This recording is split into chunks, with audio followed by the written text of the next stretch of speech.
Well, it's still raining, so gonna stick with something in the kitchen for now, and we'll see if the rain slacks off later in the day, and I might be able to throw something else on as well. For now, though, I've got one that is very easy, but takes a bit of time to do it right. So I'm gonna make some sloppy joes. I'll move you over to the stove and show you what we're gonna do. Alright, first things first, we have onions. I've got one red and one white. I'm going to go ahead and take the ends off of these, and I'm going to peel them. Now, if you are chopping these by hand, you probably want to leave one of the root end on, so you can do that. I'm not going to chop them by hand, so I've not left that on.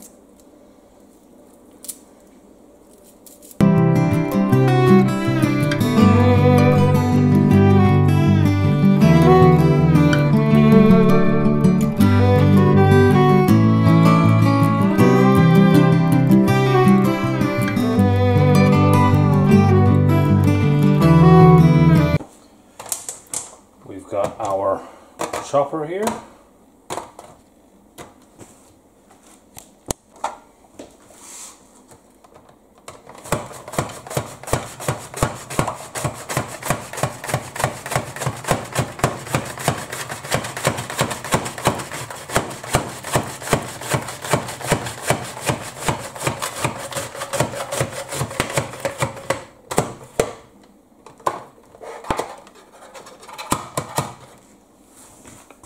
There we go. 2 onions, chopped nice and quick. Okay, we have a cold pan on the stove. Yes, cold. There is a method to my madness, believe me. Sometimes, I don't know, maybe I'm going to throw that meat in there. I'm then going to go ahead and put our pan on about a medium heat.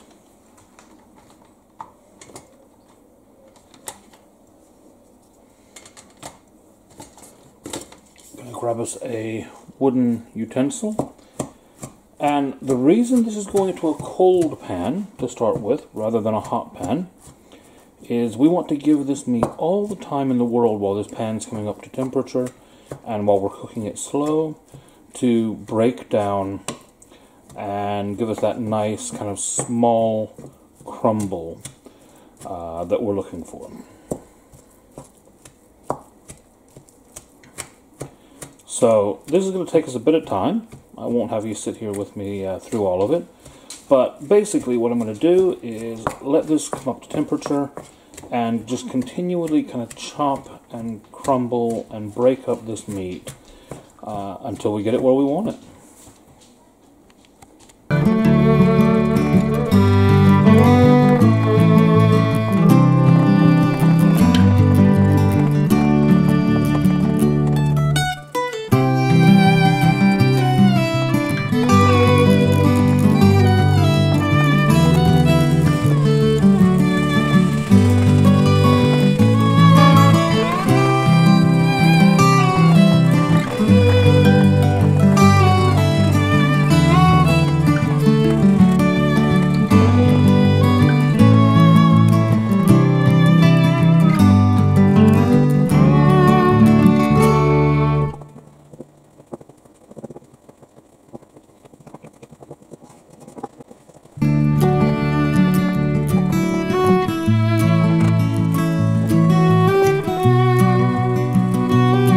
Now then, about 10 minutes in, I went ahead and turned up the heat a bit higher, and I've just kept stirring this.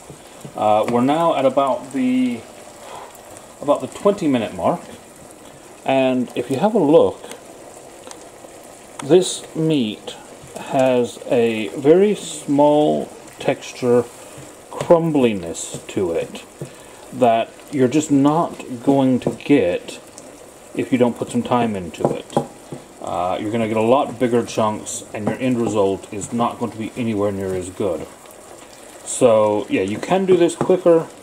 I mean, if you really want to get this done on a dinner time quick, start with a hot pan, throw it in there.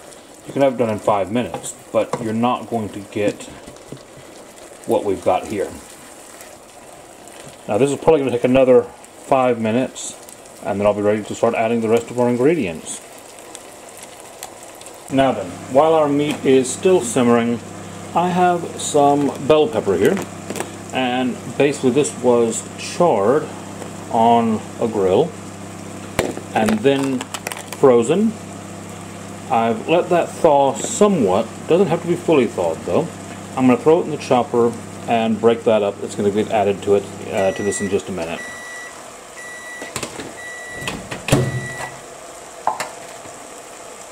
So let's go ahead and throw some of these in.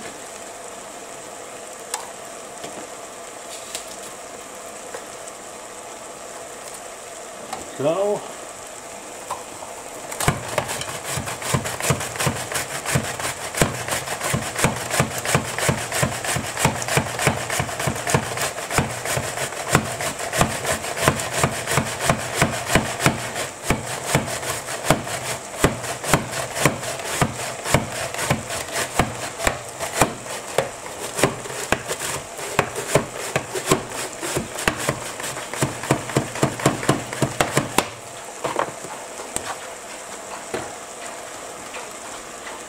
And there we go. We'll be adding that in just a minute. Okay, we are about 30 minutes in now, and our meat is brown and crumbly. Now we're going to start adding the rest of our ingredients.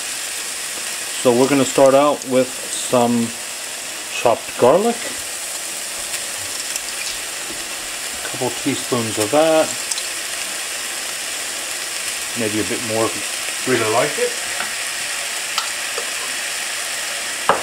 We're going to add that bell pepper that I chopped up a minute ago, that remember was already roasted, so it's already got some lovely flavor on that.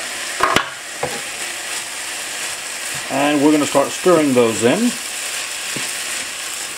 And what was already a gorgeous smell is going to get even better. And that's also going to add some color to this, make it look nice, although you're not going to see it by the end because it's all going to be covered in sauce. But, you know, for the minute at least.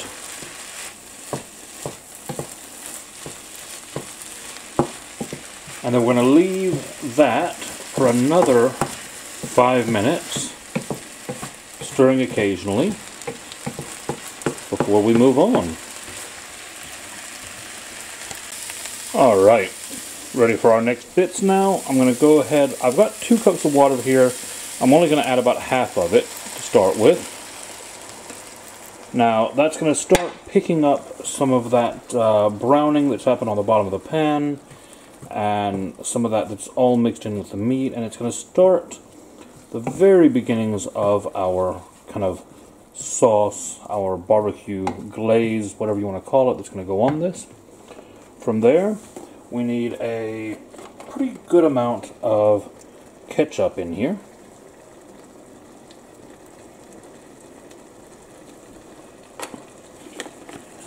We also want to throw in some mustard. And for this we do want American kind of French's yellow mustard. We don't want to use whole grain or anything like that. It just doesn't really work with what we're doing today. At least not traditionally. If you want to try it and you like it, please comment below, let me know how it turns out, but it's one I have not experimented with yet because I'm kind of traditional that way. Right, we've got all of those mixed in now, and now I'm going to add brown sugar, and again this is soft, dark brown sugar. Just like whenever I've talked about making homemade barbecue sauces in the past, brown sugar is very nearly always a part of that. If not that, then you're going to have molasses or treacle or some other kind of sugar that's going to help it caramelize and darken and add to that richness. Now I'm going to give this another 5 to 10 minutes to simmer before I add anything else. Just let all of these flavors get to know each other before we go any more.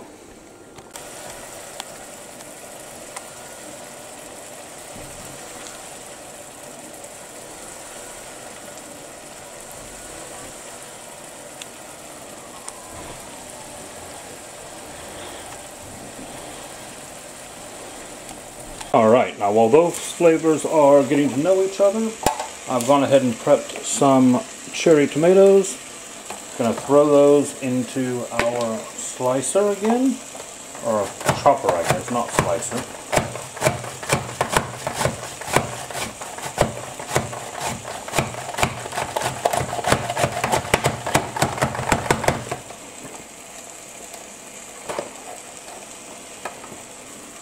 We're going to throw those in now.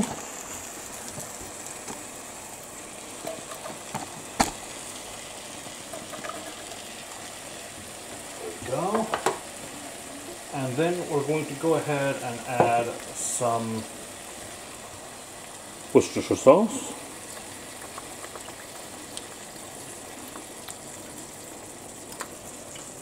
And then some Henderson's relish. Now this could be an either or for you if you choose to have it be. You don't need both, but I always find that adding both just makes it that much better. Now then, we are going to go ahead and at this point add some salt. And you will notice that I am adding coarse salt. There is a reason for that. And then I'm going to add just a bit of black pepper. Now at this point, you could also add things like chipotle paste or hot sauce or any of those extras to just give it that really extra hit of heat if you choose to. I'm not going to be doing that today because my grandkids are going to be eating this and they're not the biggest fans of spicy. Now I mentioned using the coarse salt. That's because as that salt gets mixed up in here, and as it starts to break down, it's going to be yet one more thing that's going to make sure that if there are any big chunks of meat that it hits, it's going to help break them down even more. One of the big things we're doing about doing this so slow and taking our time with it is making sure that that meat has that lovely, fine, crumbly consistency. No big lumps, no big chunks.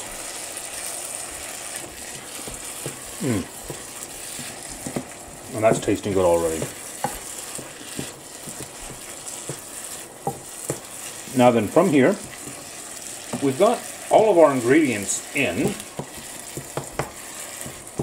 and I'm going to turn down the heat to low, and I'm going to let this simmer for another 30 to 45 minutes.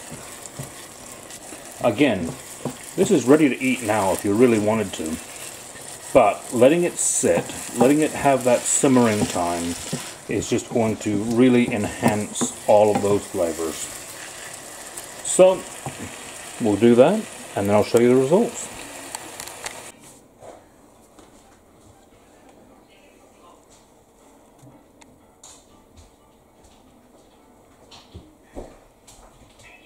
Alright, we've left this about half an hour. Let's have a look. Get things where you can see them. There we go. We're getting that nice dark brown color. Now then, because we want to let this keep simmering, at this point I'm going to go ahead and, if you remember back to that water that I had left over, I'm going to start adding a bit more of that, not all at once. Alright, we are back again, checking on this. Now, we've left it to simmer about another half an hour, and I've had a taste, and as the flavors are all cooking out, it's gone just a little bit sweeter than I'd like it to. Now, that could be remedied by adding a bit of ketchup, but instead, I've decided that what I want to do today is add some just extra chopped tomatoes. So I'm just opening up a container of those now.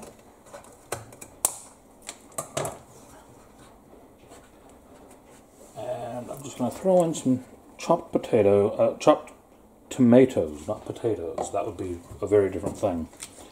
Stir those through. And then I'm going to add a little bit of salt as well. And this time I'm just going to use the fine ground table salt. Not too much, just a bit. I'm going to stir that in, and I'm going to leave that and let it keep on simmering.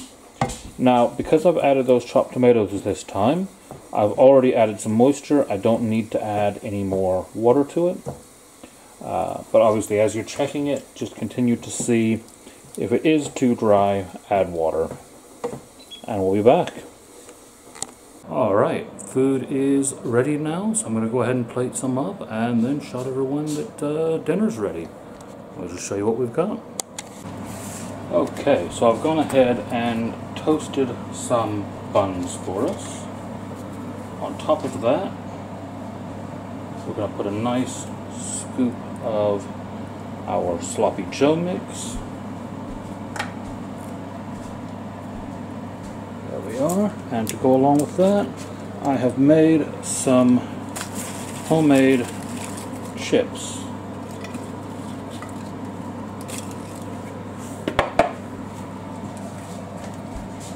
And there we go. Dinner's ready.